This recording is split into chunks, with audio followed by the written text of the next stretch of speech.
સુભદ્રાના જન્મથી જ શ્રી કૃષ્ણ અને બલરામ બંને જાણતા હતા કે સુભદ્રા એમની બહેન છે. શ્રીમદ ભાગવત અને મહાભારતના પ્રમાણે કંસના કારાવાસમાં વાસુદેવ અને એમના ધર્મપત્ની દેવકીના 7મા ગર્ભમાં શેષાવતાર બલદેવ આવ્યા. દેવાજ્ઞા પ્રમાણે મહામાયાવે ગર્ભને વસુદેવની બીજા ધર્મપત્ની રોહિણી જે તે સમયે ગોકુળમાં નંદને ત્યાં રહેતા હતા ના ગર્ભમાં સ્થાપિત કર્યા. એટલે જ બલરામને સંકર્ષણ પણ કહેવામાં આવે છે. વાસુદેવ અને દેવકીના 8મા પુત્ર ભગવાન શ્રી કૃષ્ણ હતા, જેને વસુદેવે નંદના ઘરે મૂકી એમની મહામાયા અવતાર પુત્રી સાથે બદલાવી કંસને આપી દીધી હતી. એમ બલરામ અને કૃષ્ણ બંને ભાઈઓ ગોકુળમાં બાળ લીલાઓ કરતા મોટા થયા અને નવકિશોરાવસ્થામાં 10-12 વર્ષ કંસનો સંહાર કર્યો.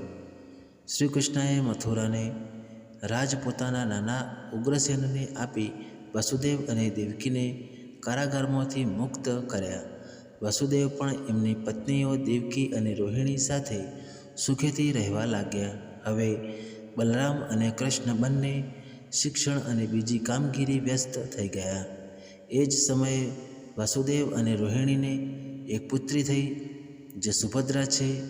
એમ બલરામ અને કૃષ્ણ બંને એમની બહેન સુભદ્રાને જન્મથી જ જાણતા હતા. સુભદ્રા શ્રી કૃષ્ણથી ઘણી નાની હતી, એટલે શ્રી કૃષ્ણની બાળલીલાઓમાં સુભદ્રાનો ઉલ્લેખ આવતો નથી. સુભદ્રા પાંડવ અર્જુનના પત્ની અભિમન્યુની માતા અને પરીક્ષિતના દાદી હતા. સુભદ્રા તેના ભાઈ કૃષ્ણ જગન્નાથ તરીકે અને બલરામ અથવા બલભદ્ર સાથે પુરી ખાતેના જગન્નાથ મંદિરમાં પૂજાતી 3 દેવતાઓમાંની એક છે. ત્યાંની વાર્ષિક રથયાત્રામાં પણ એક રથ તેમના માટે સમર્પિત હોય છે. મિત્રો, માહિતી સારી લાગી હોય તો ચેનલને સબસ્ક્રાઈબ જરૂરથી કરજો. ધન્યવાદ. આપનો દિવસ શુભ રહે.